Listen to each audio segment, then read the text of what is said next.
entre nós. Quero ler com os irmãos em Jonas capítulo 1, versículo 5. Jonas capítulo 1, versículo 5. Vamos meditar na palavra do Senhor. E eu quero falar sobre um tema e baseá-lo neste versículo e também em Atos 27 e 18. Mas primeiro Jonas 1 e 5 diz assim: Então temeram os marinheiros e clamava cada um ao seu Deus, e lançavam no mar as fazendas que estavam no navio, ou as cargas que estavam no navio, para o aliviarem do seu peso.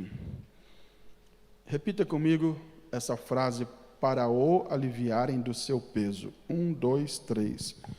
Para o aliviarem do seu peso.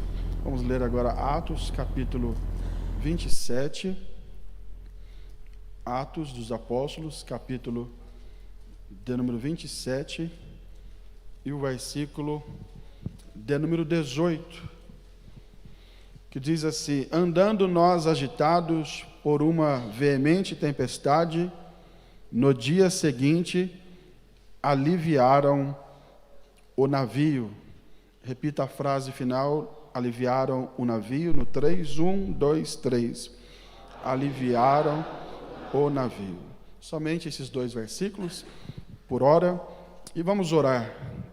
Oremos ao Senhor. Pai bendito, em nome de Jesus nós entramos na Tua presença e rendemos a Ti louvor e adoração por este período de culto que já estamos aqui desfrutando da Tua graça e da Tua presença entre nós. Te agradecemos, Senhor, por esta comunhão, pela alegria do Teu Espírito Santo, pela alegria da salvação. Ó Deus, Te louvamos porque o Senhor se faz presente nesta reunião, e eu tenho plena certeza que Tu já tens recebido o louvor desta igreja, as orações que já foram feitas aqui neste santuário, na noite deste dia. Com plena convicção na minha alma eu digo que já chegaram ao trono da Tua graça, e o Senhor também já está agindo, já está trabalhando para responder às orações, para abençoar a Tua igreja. E agora, Senhor, Te pedimos, fala conosco por intermédio da Tua palavra. Ó Deus, nós precisamos a cada dia crescer mais no conhecimento da Tua palavra, crescer na graça, para que alcancemos aquele grande dia que o Senhor voltará para buscar a sua igreja, e que nós desfrutemos desta grande oportunidade de ir morar no céu juntamente contigo. Senhor, nós oramos e agradecemos em nome de Jesus. Amém. Se assente, e eu quero, nestes minutos que nos é dada a oportunidade todas as quartas-feiras de trazer uma palavra de ensinamento para a igreja, falar com os irmãos sobre o seguinte tema: perdendo pouco para ganhar muito. É o tema que eu coloquei. O assunto, ele é conhecido, talvez só o tema que seja um pouquinho diferente e inovador, mas é uma frase que eu entendi que explica aquilo que está no meu coração de forma resumida, e ainda pedi para a Carol confirmar para mim se ela entendeu a frase e se ficou boa a frase, e ela disse que sim. Então é essa frase que eu vou usar como tema: perdendo pouco para ganhar muito. Não vou falar sobre o livro do profeta Jonas, onde eu li, capítulo 1, versículo 5, e nem tampouco sobre o livro dos Atos dos Apóstolos, capítulo 27. Não vamos considerar as histórias destes livros, porque não é o objetivo neste momento. Apenas usei estes dois versículos para que, de forma alegórica, eu possa passar para a igreja, através destes dois versículos, este tema: perdendo pouco para ganhar muito. Porque nos dois casos, que são casos parecidos, nós vimos ali uma tempestade, tanto no caso de Jonas, como lá no caso do apóstolo Paulo, em Atos 27, e essa tempestade, ela atingiu uma embarcação, um navio, e na hora de um provável acidente e também de uma situação caótica, de uma provável morte, momento de se perder vidas. A decisão, tanto num caso como no outro, foi aliviar o peso do navio, jogar fora as cargas ou as fazendas, conforme diz a minha versão que eu li aqui com os irmãos.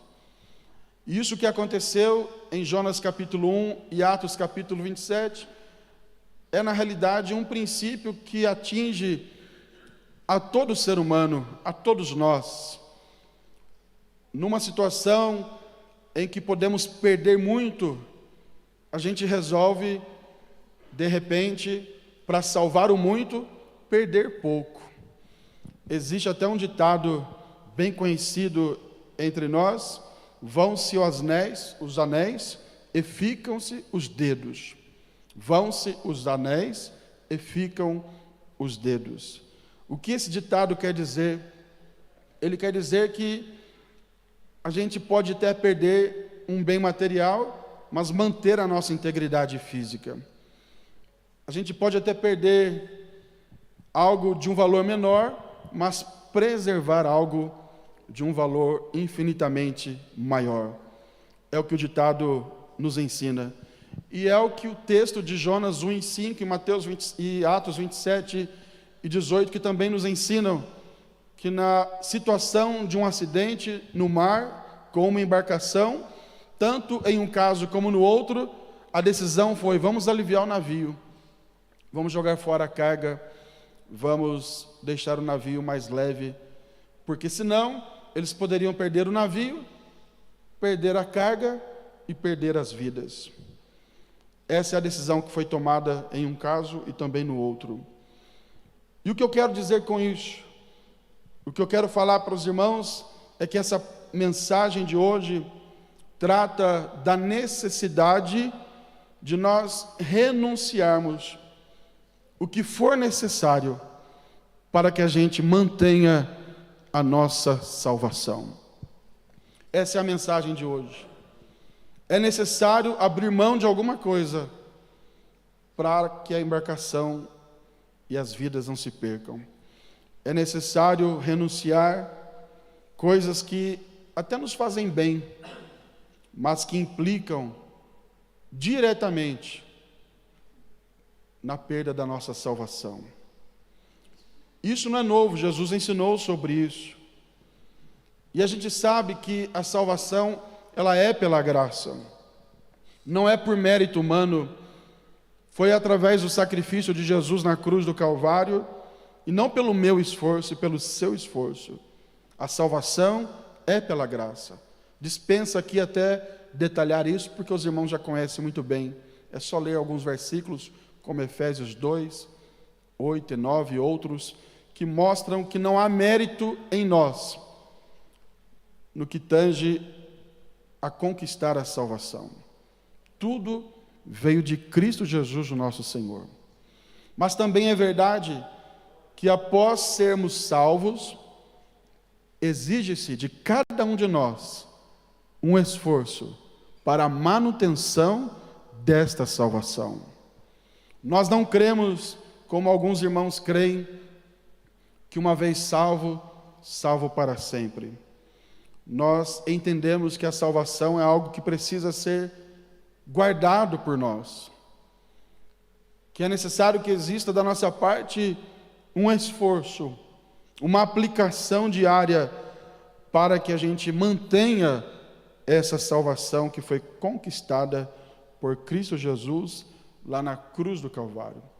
O escritor aos Hebreus, no capítulo 6 e no verso de número 11, quando ele está tratando justamente deste assunto, da necessidade de que as pessoas se mantivessem firmes na fé em Jesus Cristo, que aliás é um assunto que permeia todo o livro de Hebreus, em especial capítulo 6, capítulo 5, capítulo 10, capítulo 12, que são capítulos que tratam diretamente dessa necessidade da gente manter um esforço aplicação diária para que a gente não perca aquilo que Jesus conquistou para nós na cruz do Calvário. E lá no capítulo 6, no verso 11, ele diz assim: mas desejamos que cada um de vós mostre o mesmo cuidado até ao fim, para a completa certeza da esperança.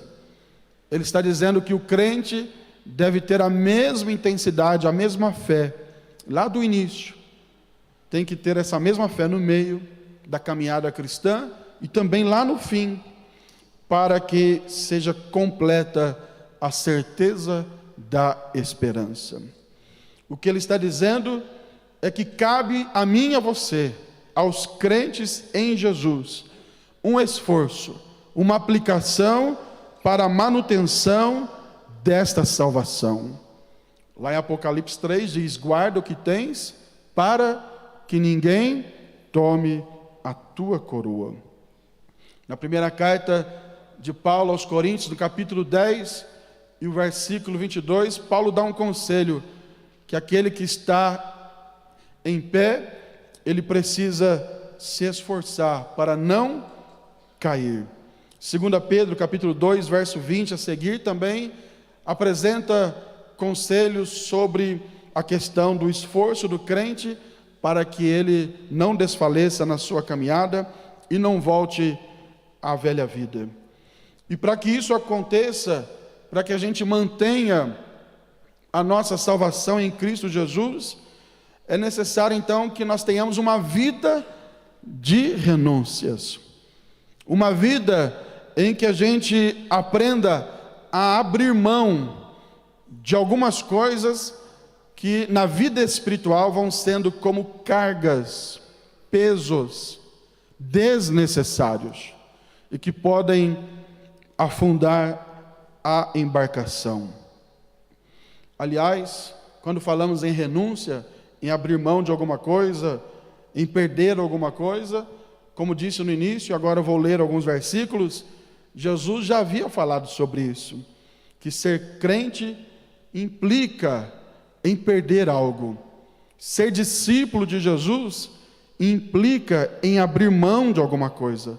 Vamos ler Mateus capítulo 13 e o versículo de número 44. Vejam o que diz a palavra do Senhor. Mateus capítulo 13 e o versículo de número 44. A palavra do Senhor nos diz aqui sobre duas parábolas contadas por Jesus: a parábola do tesouro escondido e a parábola da pérola. E diz assim, Mateus 13 e 44: também o reino dos céus é semelhante a um tesouro escondido num campo, que um homem achou e escondeu, e pelo gozo dele vai, vende tudo quanto tem e compra aquele campo. Outro sim, o reino dos céus é semelhante ao homem negociante que busca boas pérolas, e encontrando uma pérola de grande valor, foi, vendeu tudo quanto tinha e comprou-a. Nas duas parábolas, o ensinamento é o mesmo. E qual é o ensinamento nessas duas parábolas? É claro que há particularidades de cada uma delas, mas que não vou falar aqui agora, que não é o objetivo. Mas o ensinamento principal que Jesus apresenta aqui nessas duas parábolas é este: quem quer o reino dos céus, quem quer o reino de Deus, quem quer a salvação, precisa dispor de alguma coisa, precisa abrir mão de alguma coisa. E ele mostra que o reino dos céus é como um tesouro escondido. Parábola trata de assuntos do dia a dia das pessoas e que ensinam lições espirituais. E qual é a lição espiritual aqui? A salvação é comparada aqui como um tesouro. Um tesouro que alguém encontrou, que estava escondido, mas alguém encontrou em um campo. E ele foi lá, escondeu esse tesouro, E por causa da alegria de ter esse tesouro, do gozo de possuir esse tesouro, ele volta para a sua casa, para a sua propriedade, vende tudo quanto tem. Ele relaciona todos os seus bens e vende tudo. E volta lá, onde está aquele tesouro. E ele compra aquela fazenda, compra aquele campo, por causa daquele tesouro. Alguém olhando para aquele homem, imaginando aqui, hipoteticamente, a situação da parábola, diria: esse homem é louco, porque vendeu tudo o que tem, porque dispôs de todos os seus bens e foi lá comprar aquele pedaço de terra. É porque quem está olhando não sabe o que ele sabe. E ele sabe que naquele pedaço de terra tem um tesouro muito valioso. E isso mostra para nós que o mundo olha para nós assim. O mundo olha para mim e para você dessa forma. Aquele homem ou aquela mulher são doidos. Numa noite fria, chuvosa como esta, ele lá na igreja, ele atrás da Bíblia, ele atrás de pastor, de igreja. Aquele homem, aquela mulher são doidos, podendo desfrutar tanto da vida e ficam aí enfiados na igreja, em culto. Ficam aí participando dessas reuniões, podendo desfrutar tanto da vida. Poderia estar num bar, bebendo, poderia estar fumando, poderia estar se prostituindo, poderia estar na balada, poderia estar desfrutando dos prazeres da vida, e alguém olha para mim, para você e diz: eles são doidos, são malucos. Mas é que eles não sabem o que eu e você sabemos. A gente abriu mão de tudo, porque aqui tem um tesouro, que se chama salvação. Nós achamos esse tesouro, é por isso que a gente abriu mão. É por isso, irmãos, já aplicando essa palavra, que vale a pena renunciar. Vale a pena abrir mão, renunciar às coisas desta vida. Renunciar àquilo que até nos faz bem, carnalmente falando. Até nos traz uma certa alegria. Conversando ontem com uma pessoa que eu já havia convidado para vir na igreja e falado de Jesus para ela. Aí ontem eu disse: olha, estou te esperando na igreja. Ela disse assim: eu estou indo no centro. Aí eu disse: larga a mão disso, vai para a igreja, vai servir a Jesus. E fui falando. Ela disse: mas eu me sinto bem lá no centro. Está me fazendo bem nesse momento. Aí eu disse: você está preocupado com o seu bem-estar do momento? Ou com a sua vida eterna? Porque nem tudo que faz bem é bom. Nem tudo que traz alegria momentânea é bom diante de Deus. É aprovado por Deus. Então há muitas igrejas, há muitas religiões, há muitas reuniões que vão fazer bem sim. Porque elas vão atender algumas necessidades imediatas do homem. E o homem não pode confundir e achar que pelo fato daquilo estar lhe fazendo bem, significa que Deus aprova aquilo. Porque nem tudo que faz bem para nós nesta vida é aprovado por Deus. Nem tudo que faz bem para nós aqui nesse plano terreno é aprovado por Deus no que diz respeito à vida eterna. Não estou dizendo que tudo que há no mundo Deus não aprova, não é isso que eu estou dizendo. Há coisas do mundo, da vida terrena, que são aprovadas por Deus. Mas há outras que são da vida terrena, que fazem bem para nós, que nos trazem uma certa alegria e até prazer, mas implicam diretamente na nossa salvação. Então, ser crente é abrir mão até daquilo que nos custa, que nos faz bem. É jogar fora a carga que tem um certo valor. As cargas do navio que eu li, ou dos navios que eu li, tinham valores consideráveis. Mas diante da possibilidade de perder a vida, diante da possibilidade de aqueles homens morrerem Então abram mão das cargas, das coisas materiais, porque a vida tem mais valor. Esse é o sentido da mensagem hoje. E aplicando aqui para nós, diante da possibilidade de perdermos a salvação, a gente tem que abrir mão das coisas que o mundo oferece. Quem está em Cristo, nova criatura é. As coisas velhas se passaram. Então nós temos que abrir mão de tudo aquilo que na outra vida sem Cristo até nos fazia bem, nos dava alegria e prazer, mas se é reprovado pela palavra de Deus, a mensagem hoje é: renuncie, abra mão, joga fora, joga no mar, e guarde a sua vida e guarde a sua salvação. Bendito seja o nome do Senhor. Então aquele homem vendeu tudo que tinha e foi em busca daquele campo onde estava o tesouro escondido. O mesmo aconteceu com o caso da pérola, que diz a Bíblia que o reino dos céus, versículo 45, é semelhante ao homem negociante que busca boas pérolas, e encontrando uma pérola de grande valor, foi e vendeu tudo quanto tinha e comprou-a. É por isso, irmãos, que Jesus também ensina em Lucas capítulo 14, abra sua Bíblia comigo. Hoje é um culto de ensinamento, e hoje, via de regra, a gente lê mais a Bíblia do que nos demais cultos. Lucas capítulo 14, versículo de número 25, diz assim a palavra do Senhor: ora, mais uma parábola contada por Jesus. Ora, ia com ele uma grande multidão, e voltando-se, disse-lhe, pense comigo, ia com Jesus uma grande multidão.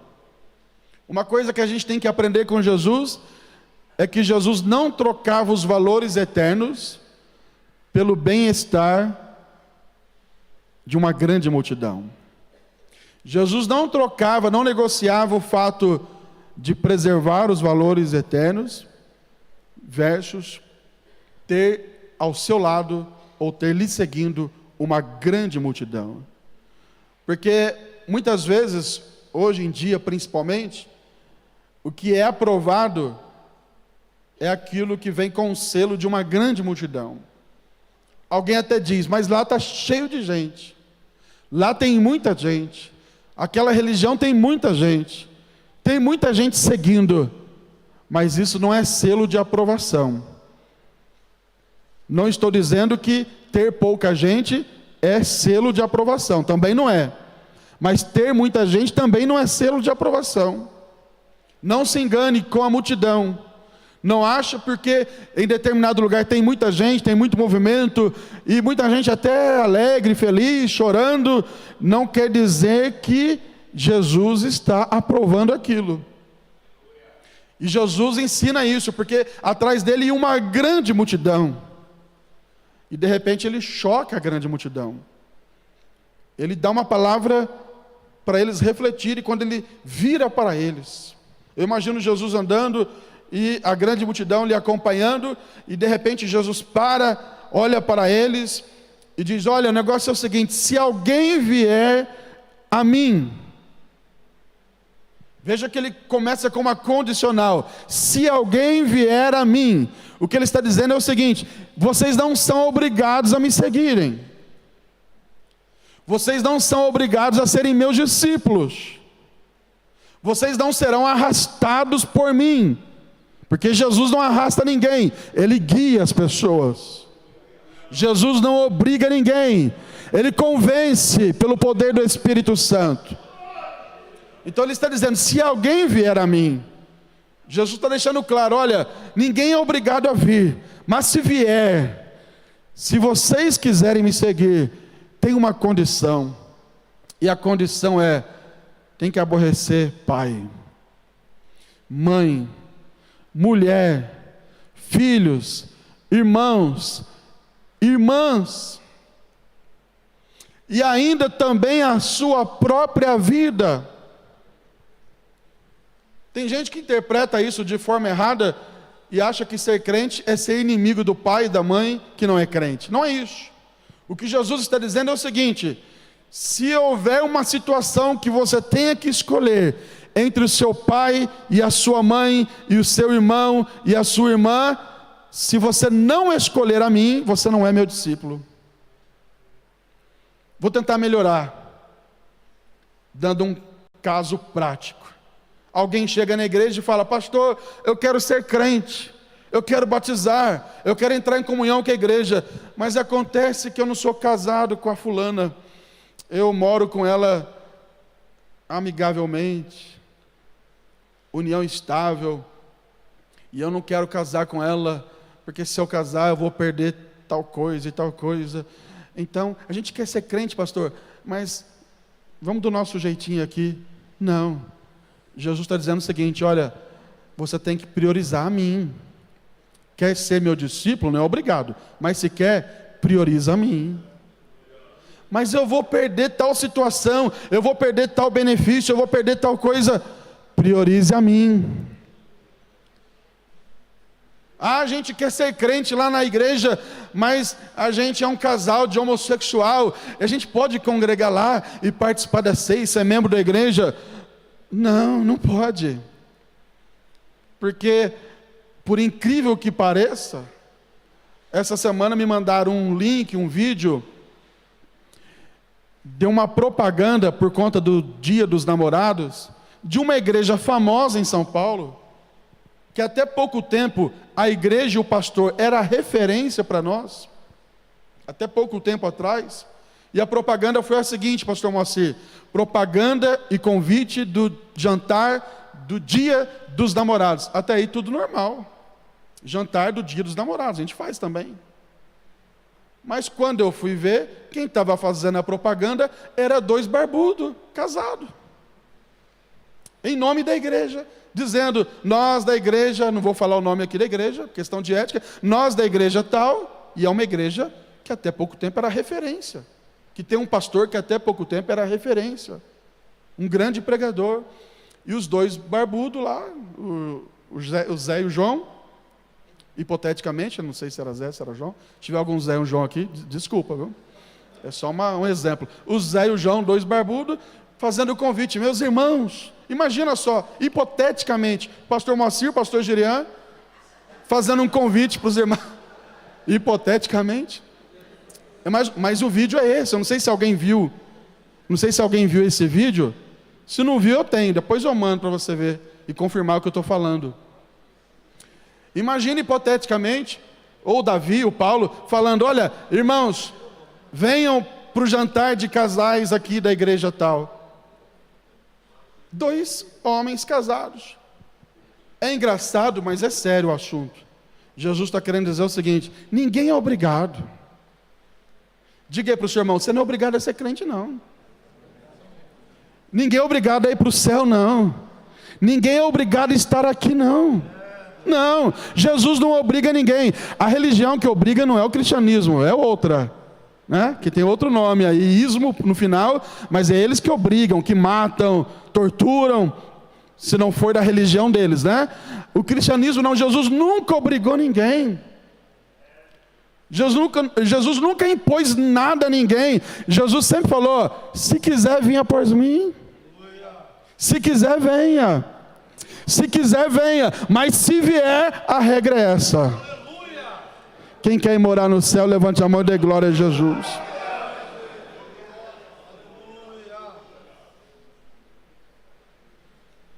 Mas aí a pessoa vem para a igreja e ela quer manter as cargas no navio. Ela quer deixar as fazendas dela no navio. Ela quer deixar todos os argumentos delas, os conceitos que elas têm, as práticas que elas têm dentro do navio. Não. Diga pelo menos para dois aí: tem que jogar fora a carga do mundo, irmão. Joga fora, salva a tua alma.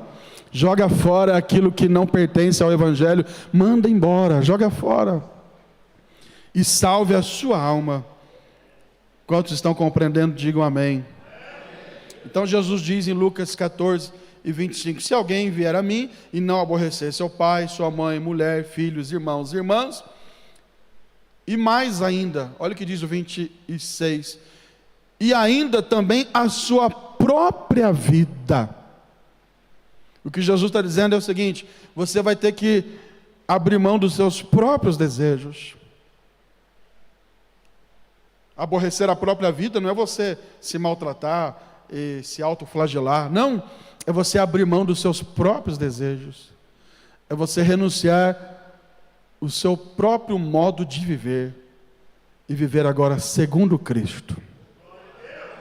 Quem quer continuar vivendo segundo Cristo, dê glória ao nome do Senhor Jesus. Ainda em Lucas capítulo 9, leia comigo também, Lucas capítulo 9, e o versículo de número 23.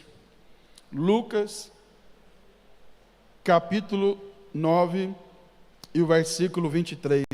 E dizia a todos: se alguém quer vir após mim, o que está escrito aí? Negue-se a si mesmo. Vou falar direto e reto aqui. Para nós, é culto dos membros da igreja, de crente. E quem não é crente, está ouvindo, saiba que para ser crente, tem que fazer isso. Vou falar direto e reto. Quer ficar na igreja e continuar fumando? Não dá. Tem que negar a si mesmo. Tem que jogar fora aquilo que é do mundo. Quer ficar na igreja e continuar usando drogas? Não dá. Quer servir a Jesus, mas não abre mão de um ídolo mundano? Não dá. Não tem meio termo. Ou é com Jesus, ou é sem Jesus. Quer continuar na igreja, mas tendo 2 ou 3 parceiros sexuais, seja homem ou mulher. No caso da mulher, tendo 2 ou 3 homens. No caso do homem, 2 ou 3 mulheres. Quer continuar na igreja, mas continuar enganando os outros, roubando, trapaceando, com os vícios do mundo. Ah, pastor, então a igreja é lugar de santo e perfeito? Não, não é lugar de santo e perfeito, mas é lugar de alguém que quer seguir aquele que é santo e perfeito e está se aperfeiçoando. Quem quer melhorar a cada dia, diga glória a Deus. Agora, tem aqueles que vêm e querem que a igreja aceite eles do jeito que eles são, da maneira que eles são. Não, Jesus ama todos, Jesus considera todos, mas quando trata de ser discípulo de Jesus, ele foi bem claro: se quiser vir, é do jeito que eu estou falando. Então diga para alguém aí: se quiser seguir a Jesus, é do jeito dele, não do seu. Tem coragem de falar isso? Diga aí: se quiser seguir a Jesus, é do jeito dele e não do seu. É do jeito dele e não do nosso. Agora escute, do jeito dele, a garantia é que a gente chega no céu. Quem está sendo crente, quem está na igreja para ir morar no céu, levante as 2 mãos e dê um glória a Jesus, porque esse é o objetivo, ir morar no céu. E Jesus diz: se alguém quer vir após mim, negue-se a si mesmo. Agora escute, verso 23 ainda: e tome cada dia a sua cruz. A renúncia, o abrir mão, é diário. Todos os dias a gente tem que fazer a seguinte oração: Senhor, me dê graça e sabedoria para que eu tire da minha vida aquilo que não te agrada. Me dê graça e sabedoria para que eu abra mão, jogue fora aquilo que não te agrada. E o Espírito Santo, ele está conosco para nos ajudar, para nos dar graça, força, para que a gente vença o nosso eu, as nossas vontades. E Jesus diz: tome cada dia a sua cruz e siga-me, porque qualquer que quiser salvar a sua vida, perdê-la-á. Qual é o ensinamento aqui que Jesus está dizendo no versículo 24? O que ele está dizendo é o seguinte, em outras palavras: se você agradar às suas vontades, você então perde a sua salvação. É isso que ele está falando. Qualquer que salvar a sua vida, vai perdê-la. Parece uma frase estranha, né, de compreensão. Qualquer que quiser salvar a sua vida, perdê-la-á. O que é isso? Jesus está dizendo exatamente isso. Você que quer atender os seus desejos, vai perder a sua salvação, vai perder a sua alma. Mas ele completa o versículo dizendo: mas qualquer que, por amor de mim, quem ama Jesus? Eu vou dar um exemplo aqui que eu sempre dou quando eu falo sobre esse assunto, que é um exemplo conjugal. Você não abre mão de tanta coisa porque você ama a sua esposa ou vice-versa, sim ou não? Sim ou não? Eu deixo de fazer algumas coisas porque a Carol não gosta. Desde, de repente, ir a algum lugar, ou determinado tipo de alimentação, mas por outro lado ela também deixa de fazer alguma coisa, porque eu não gosto. E por que ela deixa e por que eu deixo? E por que você faz isso com a sua esposa e com o seu esposo? Porque você o ama. Então, o seu amor por ele ou por ela supera o seu desejo, supera a sua vontade naquele momento. É isso que Jesus está falando. Qualquer que por amor de mim. E eu pergunto de novo: você ama Jesus? E me ajude a perguntar para o seu vizinho: você ama Jesus? Você que me assiste pela internet, você ama Jesus? Agora eu vou dar uma lição bem prática. Se você ama Jesus, o que é abandonar esse copo de cerveja diante do seu amor a Jesus? Se você ama Jesus, o que é abandonar esse cigarro, essa droga, por amor a Jesus? Se você ama Jesus, o que é abandonar essa vida promíscua por amor a Jesus? Porque se a gente ama Jesus, a gente vai jogando essas cargas fora, vai jogando isso fora, porque o nosso amor a Jesus supera todas as nossas vontades. Porque pecar faz bem. E não me recrimine e nem me chame de herege, porque se pecado não fizesse bem, ninguém pecava. Pecado traz prazer, traz alegria momentânea. Porque se fosse ruim, Max, quem ia pecar? Então o pecado faz bem. Tem um hino do Jair Pires, que só para quem é antigo conhece, e não que eu seja antigo, mas eu ando muito com pessoas antigas.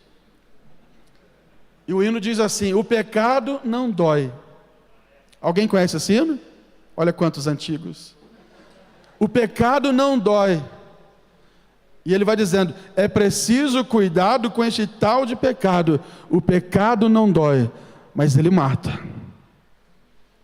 Lá na carta de Tiago, capítulo 1 da carta de Tiago, diz que depois que ele foi gerado e concebido e praticado, o pecado gera a morte. Mas Jesus é a vida. Aleluia. Fica com Jesus, porque Ele é a vida. Então ele diz: qualquer que por amor de mim. E eu vou perguntar de novo: quem neste culto ou aí na internet ama Jesus? Levante a mão e dá um glória a Deus bem forte. Agora, se essa pessoa que está do seu lado disse que ama Jesus, então diga para ela: então renuncie, irmão.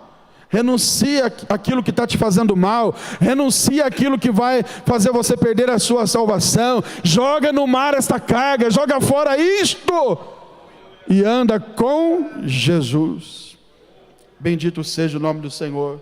E para a gente finalizar, Paulo escrevendo para a igreja na Galáxia, capítulo 5 da carta de Paulo aos Gálatas, e o versículo de número 24, quando ele trata ali do fruto do Espírito e também das obras da carne, ele diz assim, no capítulo 5, verso 24: e os que são de Cristo. Vamos ler todos juntos?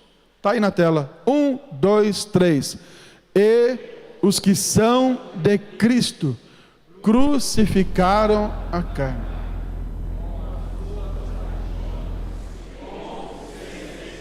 Amém, irmãos?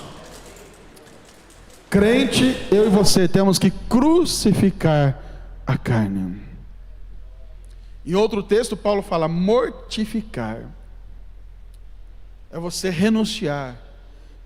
É você colocar um peso sobre as vontades, os desejos, as práticas carnais. E dizer, eu não quero você, eu abro mão de você, porque eu amo a Jesus. Quantos podem glorificar ao Senhor? Aí alguém pode dizer, pastor, mas ser crente assim, aí não é tão fácil, né? Sim, e Jesus nunca falou que seria fácil.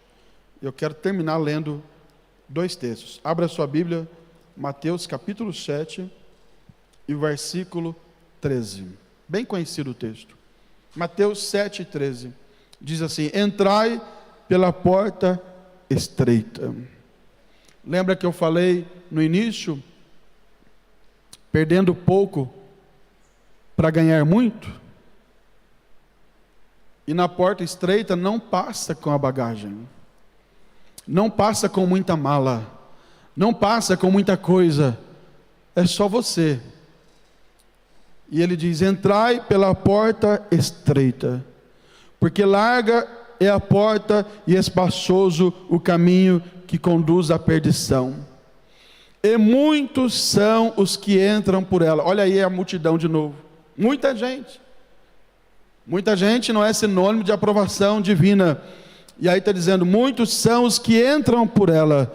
E o versículo 14 diz, e porque estreita é a porta, e apertado o caminho que leva à vida, poucos há que a encontrem. Mas esses poucos estão aqui, uma parte deles hoje. Quem encontrou esse caminho pode glorificar a Jesus. Agora Jesus diz que é estreita a porta, diga comigo, é estreita a porta e apertado o caminho. Sabe o que quer dizer isso? Ser crente é difícil no começo e é difícil na caminhada. Só que o final é a vida eterna. Se coloque em pé em nome do Senhor Jesus. Na hora de entrar é difícil. Tem que renunciar. Na hora de caminhar é difícil, porque o caminho é apertado. Mas quem entra por esse caminho, quem entra por essa porta, encontra a vida. Quantos encontraram esta porta? Quantos encontraram esse caminho? E para finalizar mesmo, quero ler mais um texto, Lucas capítulo 13. Hoje é um culto que eu estou trazendo uma palavra bem de ensino mesmo, bem pausado, para você relembrar alguns princípios bíblicos que são fundamentais para a nossa fé. E Lucas capítulo 13, versículo 23, diz assim, e disse-lhe um, Senhor, são poucos os que se salvam? Uma pergunta. E Jesus respondeu, versículo 24, porfiai. Diga comigo, porfiai. Esta palavra do grego é agonizamai. Agonizamai no grego é a palavra que para nós aqui a mais parecida é agonizar. Dela vem agonizar. Mas no grego ela era usada, esse porfiar, para dar a ideia daquele atleta que precisa ganhar a competição, precisa levar o troféu, precisa vencer a partida, um linguajar mais nosso aqui do Brasil, e ele precisa tanto ganhar, ele precisa tanto daquela vitória, ele precisa tanto daquele pódio, que ele vai agonizando, porfiando, ele vai gemendo, ele vai chorando, gritando, se necessário for, está cansado, está com dor, mas ele vai agonizando, vai porfiando, até ele conseguir a vitória. E Jesus usa essa palavra, quando alguém lhe pergunta, são poucos os que se salvam, Senhor? Então ele diz, olha, porfiai, se esforcem, por entrar pela porta estreita. Porque eu vos digo que muitos procurarão entrar, e não poderão. E eu termino dizendo, nem que seja para agonizar aqui na terra, vamos chegar no céu. Vou repetir, nem que seja para agonizar aqui, nós vamos chegar no céu. E vou dizer até mais, daqui para frente, a igreja e os crentes cada vez mais vão agonizar, chorar. Está se cumprindo o que o salmista falou, acho que é no Salmo 11. Na verdade, os fundamentos se transtornam. O que pode fazer o justo? Cada vez mais vai ficar apertado para a igreja aqui. Eu vi essa semana quando um deputado evangélico foi denunciado ao Ministério Público, parece, ou ao STF, não lembro, porque falou publicamente sobre uma prática pecaminosa, dizendo que tal coisa é pecado, segundo a Bíblia, e ele está agora respondendo o processo, por ser crente e por defender a sua fé publicamente. Isso no Brasil, não é lá no Afeganistão, na Síria, não, é aqui no Brasil. Porque cada dia mais a igreja vai agonizar. Só que do outro lado dessa porta, no final desse caminho, tem um lugar chamado céu. Aleluia. Toca no ombro de alguém e diga, você está indo para o céu? Se ele respondeu que sim, então diga, então vale a pena agonizar. Vale a pena chorar. Vale a pena sofrer, porque Paulo, escrevendo aos Romanos, no capítulo 8, verso 18, ele diz, porque eu tenho por certo que as aflições deste tempo presente não são para comparar com a glória que em nós há de ser revelada. Quem está aguardando esse grande dia? Eu quero terminar cantando um hino. O pastor Florencio vai orar por todos nós aqui no final, saudar a igreja, mas eu quero terminar cantando um hino. E esse hino, ele fecha a mensagem de hoje. Quem compreendeu a mensagem, diga amém. Quem recebe esta palavra, diga amém. Então vamos terminar cantando 422 da nossa harpa cristã, em pé como estamos. Vamos cantar, mas eu quero que você cante, meditando no que foi falado, no que foi pregado, fazendo uma avaliação da sua vida espiritual, assim como eu farei da minha, e já fiz quando estava estudando esse texto, e medite na letra desse hino.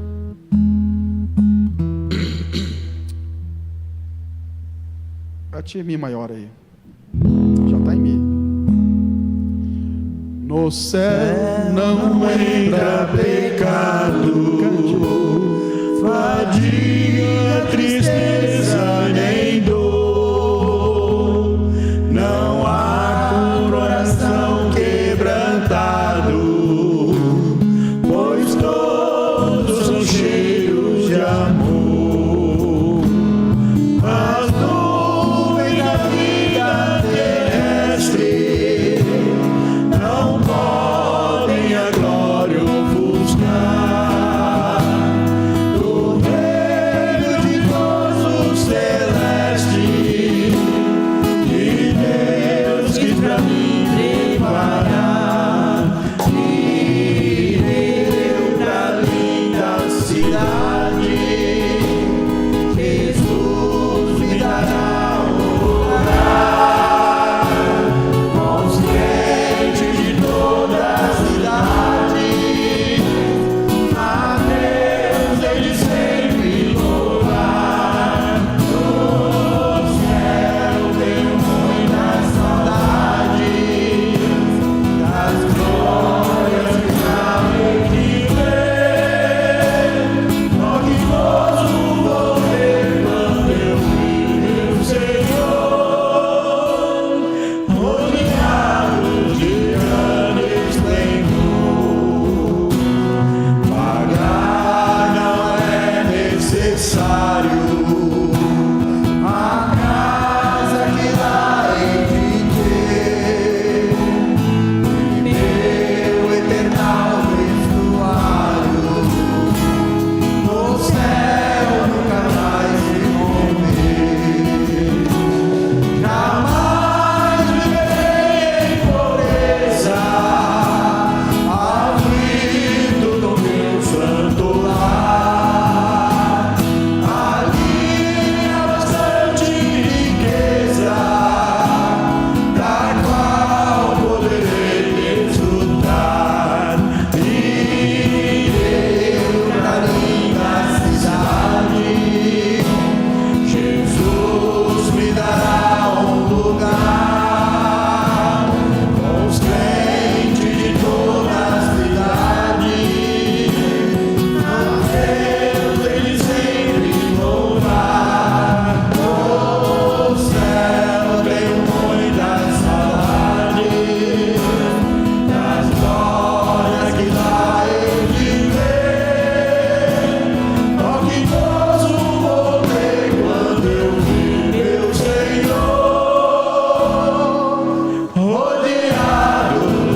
sábado próximo, haverá um culto evangelístico ali na Praça Doutor Gama, no centro de Birigui, às 9 horas da manhã. A equipe de evangelismo, convido os irmãos, todos que puderem estar ali